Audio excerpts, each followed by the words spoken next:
ওরে মেয়ে আপনারা কি মেয়া জানোই না মেয়া বিড়ির দাম বাইরে গেছে।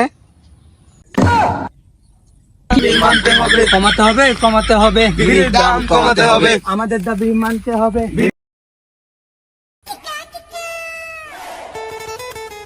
বাপ রে বাপ, সারা দুনিয়াটা বিচ্ছেলতেছি, এর হলো একটা বিড়ি হাম দেয় না। নিজের দিন আইলো ভাই, দুটা ডার্বি দিনছে না।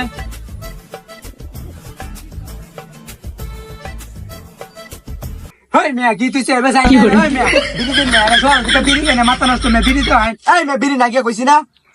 আল্লাহ গো, কি ডাহাতির কথাবার্তা তুই বিড়ি না গিয়ে আমি সকাল তখন বাথরুমে গেছি না, আমি সকাল বাথরুম করতেছি না, বিড়ি স্যার আমার বাথরুম হয় না, এবারটা কয় এবারটা দোয়ানো বলি বিড়ি না গিয়া আমি যাই মেম্বারে গেছে বিচার দেঙ্গা কথাবার্তা সর্বনাশ, ডাহাতির কথাবার্তা।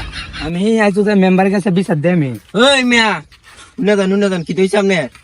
আরে আমি আর কই না যেন গেছিলাম শির দোয়ানো বিড়ি আনতাম, সকাল তাই বিড়ি খাই না, মাথা মাথা নষ্ট, বিড়ি ছাড়া বাথরুম হয় না।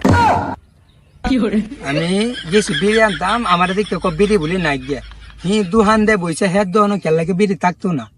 তুই আমি তো বিড়ি খাই না, আমার কি কষ্ট হইতাছে না, আমার বাথরুম হয় না, এটা কষ্টের ব্যাপার, এটা তো আমার কষ্টটা আমার কষ্ট দিতেছে, এর লাগে আমি বিচার দিতাম যাইতাছি মেম্বারের কাছে, হে দোয়ান দে বইছে হের লাগে, হের দোয়ানো কেলাকে বিড়ি থাকতো না, আমি যাইতাছি মেম্বারের কাছে বিচার। ওর মেয়ে কারো হয় মেম্বারের থেকে গেলে কি মেম্বার আপনার বিড়ি দিব, এখন আমরা দুজনে ধরনা যাই যে বোঝায় কই গিয়া আপনারও হয়তো বিড়ি দিব আমারও বিড়ি দিব। এখন এরা বুঝাইলে কোনো লাভ নাই, ই তো তুমি আরে আমার নষ্ট না সন্তুষ্ট বিড়ি খাটা রিস্ক না লাগে আমার।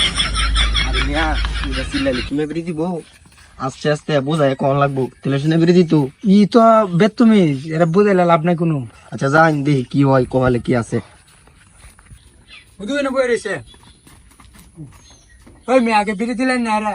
ওই মেয়ে স্যার হন মেয়ে আপনারা আমি অত করে বুঝাই আনছি মেয়ে যে একটা জিনিস একটা বুঝায় কোন লাগবে আপনি আমি লোহের কলা ধরে মেয়া আপনি আসলে একটা ভালো লোক মেয়া। এই মেয়ে আপনি আগে লোকটা মেয়ে বিড়ি দিলেন না মেয়া, লোকটা বিড়ি না খাইলে মেয়া বাথরুমে না মেয়া। ওরে মেয়ে আপনারা কি মেয়া জানোই না মেয়া বিড়ির দাম বাইরে গেছে। ওই মেয়ে কিতা কোন ফাইটলামি করুন, কাল রাতে তো 20 টাকাতে 60 সিগারেট নিছি। ফাইজলামি করেন মেয়া, এটা কি বিড়ি ফ্যাক্টরি কি মেয়ে আগুন লাগছে মেয়া আপনি মেয়া বিড়ির দাম বাড়াইলেন মেয়া। দেখেন ভাই আমি সকালে গেছিলাম বিড়ি আনতাম বাজারও, পরে যাই দিয়ে বিড়ির দাম বাড়তি, বিড়ির কাইসিস পড়েছে বাজারও, আমি বিড়ি আনিয়ে বেশি দামে পরে তো আপনারা টিয়া দিয়ে কিনা খাইতেন না, বিড়ির দাম আসলে বললি অন্য 7 টিয়া। আমি কথাটা তো জুইতে কইছো, ঠিক কইছো না, আমদারের ভিতরে কিছু একটা করণ লাগবে। ওই মেয়ে কিতা করণ যা, আমরা একটা বুদ্ধি করণ লাগবো। হ্যাঁ কিতা বুদ্ধিটা করণ যা, আন্দোলন করবাম দরকার হইলে।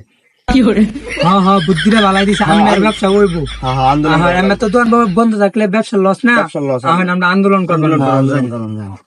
আমাদের দাবি মানতে হবে, বিড়ির দাম কমাতে হবে, বিড়ির দাম কমাতে হবে, আমাদের দাবি মানতে হবে, কমাতে হবে কমাতে হবে, বিড়ির দাম কমাতে হবে, আমাদের দাবি মানতে হবে, বিড়ির দাম কমাতে হবে, আমাদের দাবি মানতে হবে। তো দর্শক মন্ডলীরা আপনারা দেখছেন ইতিমধ্যে নেত্রকোনা অনেক বড় মিছিল চলছে।